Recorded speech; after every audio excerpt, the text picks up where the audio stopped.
Bonjour, c'est Ursule encore. On est le 16 octobre 2025. Alors, je viens sonner la trompette aujourd'hui encore et je viens proclamer le retour de notre Seigneur Jésus-Christ. Amen.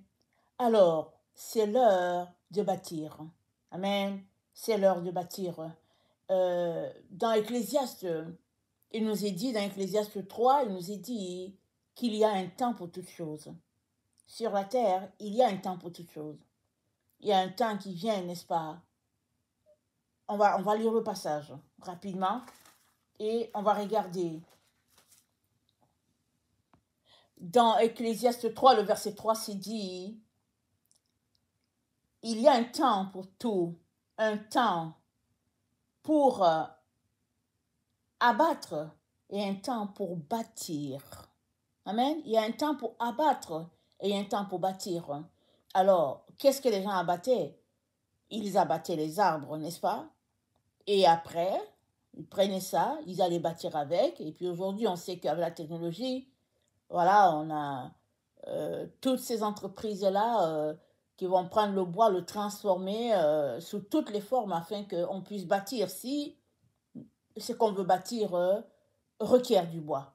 Et si c'est aussi avec du parpaing, voilà, ça prend aussi, n'est-ce pas, d'assembler tout le nécessaire pour pouvoir les mettre sous forme de briques, que ce soit les briques cuites, en terre cuite ou bien en ciment. Il faudrait prendre le temps, n'est-ce pas, pour assembler tout le nécessaire, maintenant faire les briques et après bâtir. N'est-ce pas, pour une personne qui est capable de faire toutes ces choses à la fois. Alors, bâtir, n'est-ce pas, demande d'assembler plusieurs choses à la fois. Et une fois mis ensemble, ça devient, exemple, une maison. Amen. Et le Seigneur nous dit, c'est le temps de bâtir, n'est-ce pas, notre maison. Et on va regarder notre texte qui se trouve dans Luc 14. Jésus-Christ qui parlait, quand il était en train d'enseigner ses disciples, au verset 28, il leur dit, « Car lequel de vous, s'il veut bâtir une tour, ne s'assied d'abord pour calculer la dépense et voir s'il a de quoi la terminer. De peur qu'après avoir posé les fondements, il ne puisse l'achever et que tous ceux qui le verront ne se mettent à le railler en disant, cet homme a commencé à bâtir et il n'a pu achever. » Amen. Donc, le Seigneur nous dit de mesurer le prix, n'est-ce pas, que cela va nous demander de bâtir avec lui. Donc, suivre Jésus-Christ, c'est bâtir avec lui. Très souvent, on passe à côté. On décide de suivre Jésus et on décide de le faire à notre tête. Ou bien on décide de suivre Jésus et on a un plan. Un plan pour Jésus et puis un plan pour nous-mêmes et puis un plan pour notre famille d'où nous sommes issus, vraiment, ou bien la famille biologique. Et puis, ça dit qu'on planifie toutes sortes d'alternatives afin de bâtir de manière à avoir une satisfaction. Mais Jésus-Christ, n'est-ce pas, a une seule manière de bâtir.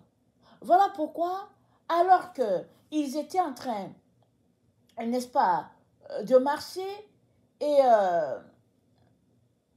et Jésus-Christ leur parlait de le suivre, n'est-ce pas? Et l'enseignement qu'il avait pour eux était que quelle est la personne qui veut le suivre, n'est-ce pas? Et s'attache encore à d'autres choses. Quelle est cette personne-là? Parce qu'elle ne va pas se rendre. La suite de la conversation se trouve dans Luc 14 au verset 33. Il leur dit, ainsi donc, quiconque d'entre vous ne renonce pas à tout ce qu'il possède ne peut pas être mon disciple. Waouh! Quiconque d'entre vous ne renonce pas à tout ce qu'il possède ne peut pas être mon disciple. Et c'est assez grave pour eux, parce que déjà, ils avaient renoncé, n'est-ce pas, à leur commerce de pêche pour Simon, André, Jean et Jacques. Ils ont laissé la barque à leurs parents. Pour les autres, comme Matthieu, ils étaient collecteurs d'impôts, ils ont dû laisser de travailler à la fonction publique. Et puis pour suivre Jésus. Mais c'était des gens qui étaient riches, ils étaient bougrement riches. Et ils avaient cette garantie-là, cette assurance-là que, ok, quand bien même ils ne travaillent pas, ils ont quand même de quoi subvenir à leurs besoins. Ils ont quand même ça. Ou bien, les parents à qui ils ont laissé la barque, n'est-ce pas, peuvent louer des ouvriers pour remplacer ceux-là qui sont partis suivre Jésus. Ce n'étaient pas des gens pauvres. Mais Jésus-Christ, n'est-ce pas, leur donne un enseignement beaucoup plus profond et il leur dit, vous devez renoncer à tout ce que vous possédez là. Ce que vous avez mis, n'est-ce pas, quelque part en réserve, tout ça là sur lequel vous comptez, vous devez renoncer à tout ça et me suivre. Et là, vous serez mes disciples. Et la suite, n'est-ce pas, nous dit les conséquences de ne pas renoncer à tout. Au verset 34, il dit, le sel est une bonne chose, mais si le sel perd sa saveur, avec quoi la lui rendra-t-on? C'est-à-dire que si tu veux suivre Jésus, mais que tu as des choses qui sont à côté, qui te gardent, ou bien sur lesquelles tu comptes, Jésus-Christ te dit, ces choses-là vont ternir ta saveur. De telle sorte que tu n'auras plus de goût. Tu seras fade. Tu ne seras pas pimpant, zélé. C'est-à-dire, ces choses-là viennent gruger, n'est-ce pas, l'enthousiasme que Dieu t'a donné de le suivre. Alors il leur dit, mesurez le coût, mesurez le prix, prenez le temps pour peser le pour et le contre, n'est-ce pas, et vous assurez que vous voulez vraiment me suivre, parce que moi, Jésus, j'aimerais des gens qui ont renoncé à tout. Pourquoi? Parce que Jésus-Christ veut bâtir en eux. Il veut bâtir en eux, afin d'aider d'autres à bâtir. Et il bâtit pourquoi? Pour le royaume de Dieu, pour l'éternité. Ce que nous bâtissons sur cette terre, ça finit par se détruire, d'une manière ou d'une autre. Soit s'il y avait le temps, les maisons, on ne sait pas combien de temps ça dure sur la terre, et après, à un moment donné, il faudrait les solidifier, sinon, ils vont tout simplement se dégrader. Et sinon, il y a aussi ces deux choses-là. Pendant qu'on bâtit, il y a deux choses souvent qui arrivent. L'une pourrait venir de Dieu lui-même, l'autre pourrait venir des attaques. Alors, regardons d'abord celle-là qui vient des attaques, qui pourrait venir déstabiliser ce que tu es en train de bâtir. Matthieu 7. Matthieu 7, n'est-ce pas, nous dit ceci, c'est pourquoi, au verset 24, quiconque entend mes paroles, ces paroles que je dis, et les met en pratique, sera semblable à un homme prudent qui a bâti sa maison sur le roc. La pluie est tombée, les torrents sont venus, les vents sont soufflés et sont jetés contre cette maison. Elle n'est pas tombée parce qu'elle était fondée sur le roc. Mais quiconque entend ces paroles que je dis et ne les met pas en pratique sera semblable à un homme insensé qui a bâti sa maison sur le sable. La pluie est tombée, les torrents sont venus, les vents ont soufflé et ont bâti cette maison. Elle est tombée et sa ruine était grande. Donc voilà un phénomène ou bien des phénomènes naturels sur lesquels on n'a pas forcément contrôle. Il suffit juste de regarder autour de nous aussi, ce qui se passe dans certains endroits. Il y a des tornades qui arrivent et puis après, on a l'impression tout simplement qu'il n'y a jamais eu de maison à l'endroit. Et aujourd'hui, n'est-ce pas, avec l'être humain qui est capable de créer, de changer son environnement, alors il y a toutes sortes de choses qui se passent. Il y a des tornades qui arrivent à une telle vitesse parce que ça a été peut-être programmé d'arriver, on ne sait pas ce qui se passe, mais aujourd'hui, la technologie est telle qu'il y a beaucoup de choses qui peuvent venir ajouter au phénomène naturel. Si bien que une maison qui était là, n'est-ce pas, à un moment donné, n'existe plus, et puis on regarde, on ne sait même pas avec quel matériau ça a été bâti, parce que tout est tout simplement à terre. Et on a de la difficulté à croire qu'il y avait une maison à cet endroit. Et Jésus-Christ nous dit, les phénomènes, n'est-ce pas, naturels peuvent arriver pour déstabiliser ta fondation. Alors, mesure le coup.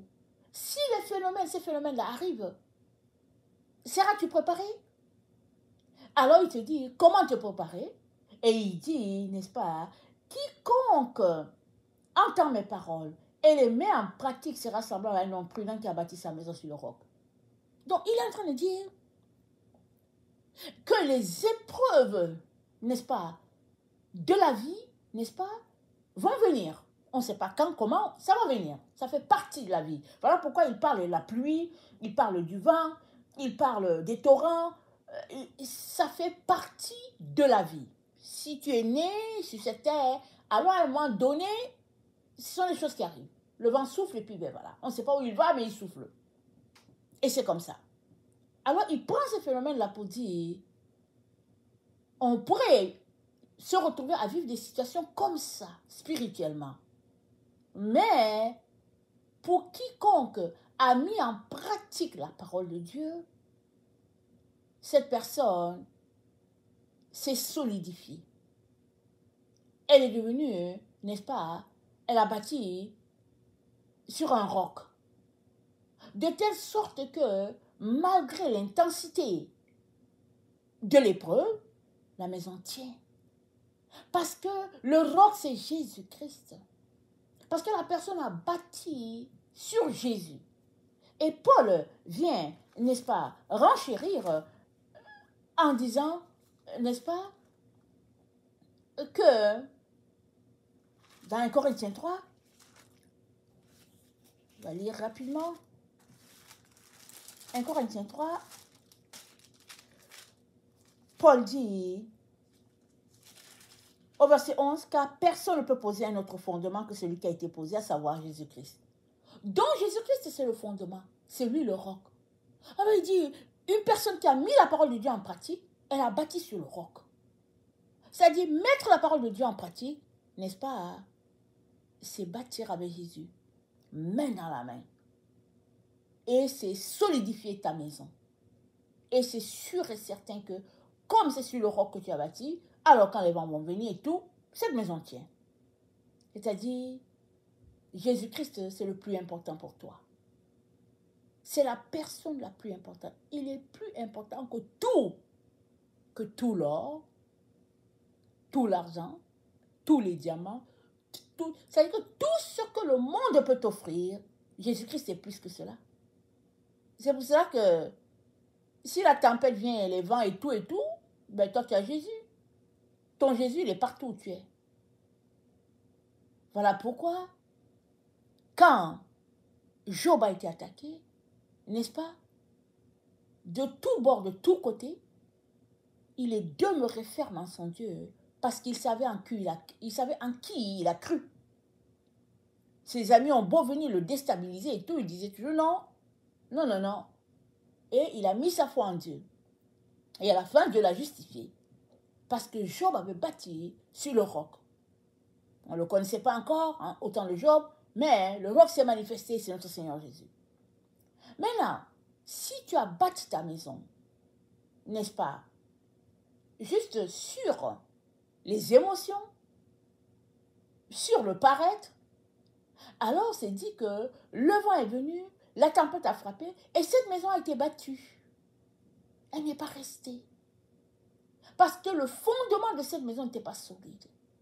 Ça veut dire que si tu prends du temps pour bâtir avec Jésus, mais que c'est juste au niveau de ta tête et que c'est juste au niveau de tes émotions, alors tu n'as pas de fondement solide.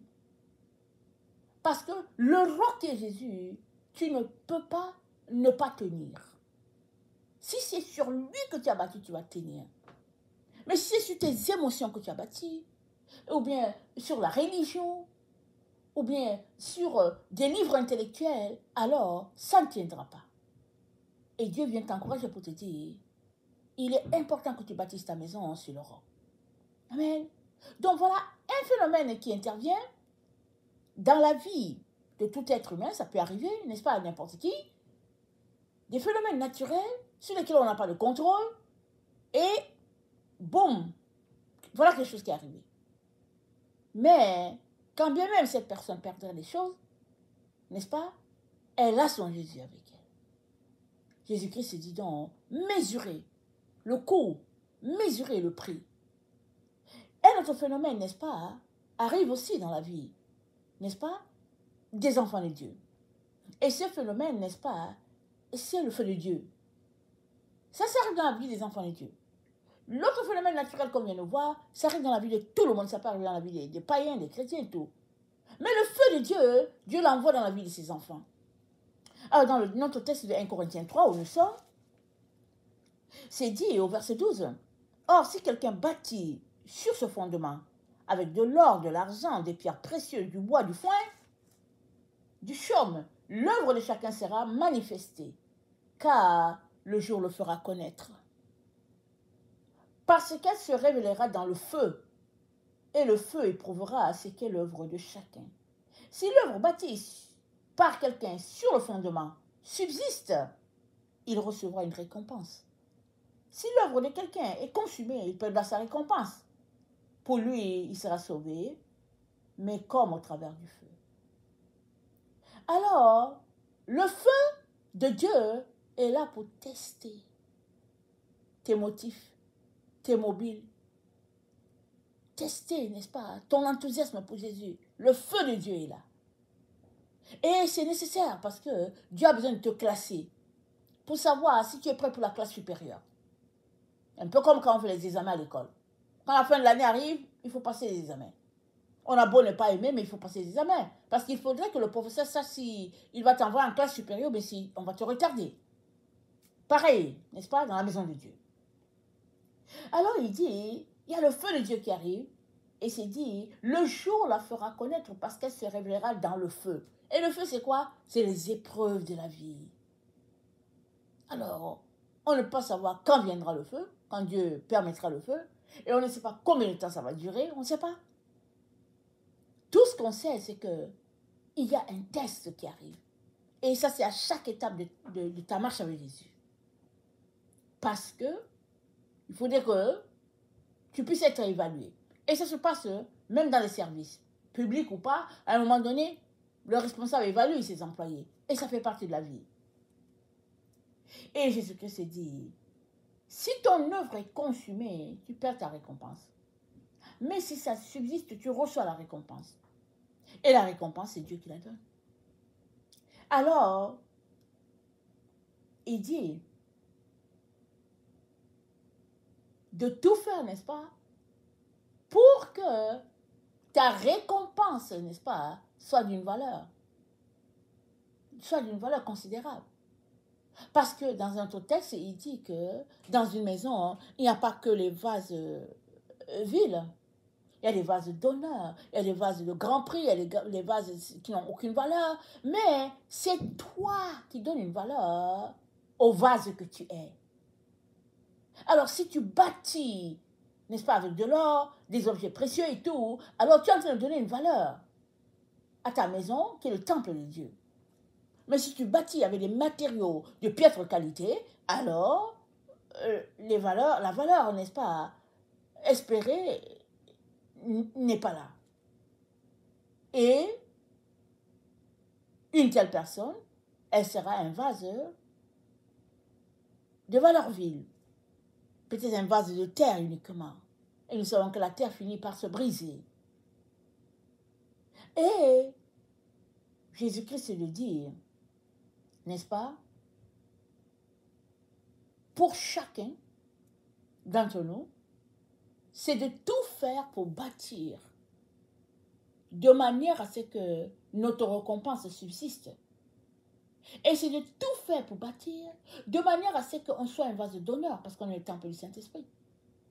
Et maintenant qu'on a bâti, n'est-ce pas, la maison du Seigneur, ou bien on est en train de bâtir la maison du Seigneur, le Seigneur dit, dans Matthieu 12, le verset 29, personne ne peut entrer dans la maison de quelqu'un sans lier en premier l'homme fort. Matthieu 12, le verset 29. Ça dit, mais si c'est par l'Esprit de Dieu que je chasse les démons, le royaume de Dieu est donc venu vers vous. Ou comment quelqu'un peut-il entrer dans la maison d'un homme fort et piller ses biens sans avoir auparavant lié cet homme fort, alors seulement il pillera sa maison. Donc, on bâtit, n'est-ce pas, sur le fondement qui est Jésus. Ça, c'est un premier point.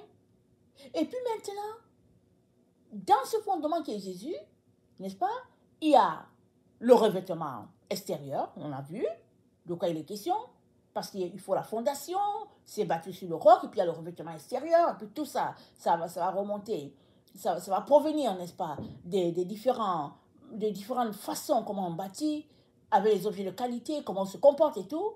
Et maintenant, l'autre élément qui est là, que Jésus-Christ mentionne, c'est comment, n'est-ce pas, le voleur peut venir entrer dans la maison pour lier le maître de la maison. Alors, qui est le maître de ta maison?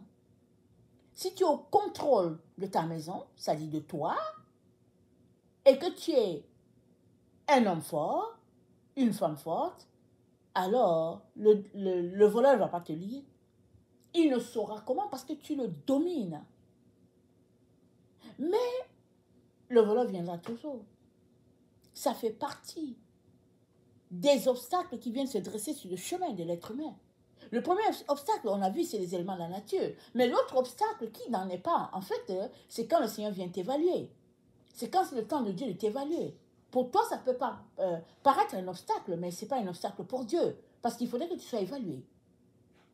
Et Dieu te dit que à ce moment-là où tu dois être évalué, n'est-ce pas, assure-toi qu'il n'y ait pas quelqu'un qui passe avant pour venir te dompter et voler, n'est-ce pas, qui tu es.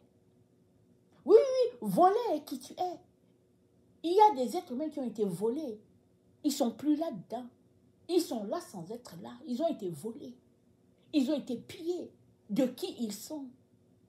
Dénudés, dépossédés de tout. Ça, c'est spirituellement. Et Jésus-Christ aimerait que tu sois l'homme fort de ta maison. Amen. Il aimerait que tu sois fort. Et tu es fort comment? C'est dit, n'est-ce pas? Celui qui n'est pas avec moi est contre moi. Celui qui n'assemble pas avec moi disperse. Alors tu es fort comment dans ta maison? Tu es fort quand tu es avec Jésus. Parce que Jésus-Christ, c'est celui qui est fort. Les gens vont dire que ouais, la maison de Annabelle, n'est-ce pas? En tout cas, c'est solide. C'est vraiment Annabelle, c'est vraiment casé, c'est blindé. Annabelle, on ne peut pas faire quelque chose avec elle parce que vraiment c'est solide. Mais c'est parce qu'Annabelle est ancrée en Jésus. Annabelle marche avec Jésus. Elle vit pour Jésus. Jésus-Christ est l'homme fort en Annabelle. Alors, comment le voleur va faire pour lier Annabelle? Il ne peut pas. Il va venir d'un côté et puis il va sortir par 1000 en courant. Et Jésus nous encourage, n'est-ce pas, à bâtir de manière à ce que l'homme en nous soit fort. C'est-à-dire que notre intérieur soit solide. Voilà pourquoi, quand les disciples ont demandé à Jésus, mais quand viendra le royaume de Dieu, Jésus-Christ leur a dit, mais le royaume de Dieu, il ne vient pas de manière à frapper les regards, il est en vous. Alors, quiconque bâtit pour le royaume de Dieu est en train de solidifier son être intérieur. De telle sorte que tout ce qui est mauvais, tout ce qui est ténèbres, il le met dehors. C'est-à-dire, il est en train de balayer. Pendant que tu balayes ta maison et que tu nettoies, tu fais sortir tous les déchets, alors, la lumière de Dieu que Dieu a placée en toi, n'est-ce pas? La lumière de Dieu qui est en toi va juste éclore. Et on va voir ta lumière, elle va briller. Exponentielle. Mais c'est parce que l'homme fort de ta maison, c'est Jésus. Et Jésus-Christ nous encourage, n'est-ce pas, à bâtir tous comme ça. Et pour arriver à bâtir, n'est-ce pas, une maison de cette envergure-là, Jésus-Christ le dit, n'est-ce pas, il dit de renoncer à tout. Retournez voir notre texte, c'est Luc 14, le verset 33. Luc 14, le verset 33, notre Seigneur dit, ainsi donc, quiconque d'entre vous ne renonce pas à tout ce qu'il possède ne peut pas être mon disciple. À tout ce que tu possèdes. Ça veut dire, laisse tout au pied de Jésus. Et lui seul pourra te redonner, n'est-ce pas, ce qu'il a pour toi. Lui seul. Mais sinon, quand il te dit, renonce, renonce. Renonce tout simplement. Dépose-toi ses pieds pour dire, Seigneur, voici, j'ai tout laissé, je te suis. Qu'est-ce que Jésus-Christ cherche? Il cherche, n'est-ce pas, à bâtir notre homme fort, à nous attacher à ce qui est le plus important. Et le plus important, c'est ta relation avec Dieu, n'est-ce pas, via le Seigneur Jésus-Christ. C'est ça le plus important. Parce que la Bible dit, que sert-il à un homme de gagner le monde entier si son âme il perdait? Le monde entier, n'est-ce pas, est en opposition à la vie de ton âme, à l'espérance de ton âme. Alors, soit tu as, n'est-ce pas, la vie pour ton âme, soit tu as toutes les richesses de ce monde. Les deux ne se mélangent pas. C'est l'un ou l'autre. Et Jésus-Christ s'est dit, n'est-ce pas, que donnerais-tu en échange de ton âme? Et lui-même te donne la réponse. Il dit, renonce à tout. Prends ta croix et suis Jésus. Parce que tout le monde a une croix. Tout le monde. Ce sont les épreuves de la vie. Ta croix ne sera pas la mienne ne sera pas celle de l'autre. Tout le monde a une croix. Mais le paradoxe qu'il y a là souvent, c'est que notre croix, on ne l'aime pas. Excusez, notre croix, on ne l'aime pas parce que c'est souvent lourd. Souvent, on a la difficulté à la porter. Et l'exemple qui me vient, n'est-ce pas, c'est l'exemple de notre Seigneur Jésus. Il était en chemin pour le Golgotha, bastonné de toutes parts, perdu du sang de partout, il n'a pas été capable d'avancer et Simon a été désigné pour venir l'aider à porter la croix. Je ne sais pas si Simon était quelqu'un de l'Éthiopie ou quelque chose. Il a été envoyé, désigné par un soldat pour aider Jésus-Christ à porter sa croix parce que tellement c'était lourd. À ce moment précis là, de la vie de Jésus, la croix, il n'était pas capable de porter. Et il arrive des moments comme ça dans notre vie où on a l'impression qu'on ne va pas se rendre parce que tellement c'est intense. Et à ce moment précis, Jésus-Christ est là, en train de porter notre croix cette fois-ci. Ce n'est plus Simon qui porte la croix de Jésus. Cette fois-ci, c'est Jésus-Christ qui est là en train de porter ta croix. Ce n'est pas parce que tu ne le vois pas qu'il n'est pas là. Il est là, il porte ta croix, il te soutient dans tes moments les plus difficiles. Ce qu'il y a, c'est que tu puisses tenir. Tu puisses tenir afin d'arriver jusqu'à ton point Z. Amen. Voilà pourquoi Jésus-Christ te dit aujourd'hui, c'est l'heure de bâtir. Où en es-tu avec, n'est-ce pas, la construction de ta maison? Ta maison qui est le temple du Saint-Esprit. C'est là que Dieu vient habiter, c'est là qu'il va loger. Où en es-tu? As-tu mesuré les coûts? Et si tu as mesuré, qu'est-ce qui te garde encore si captif?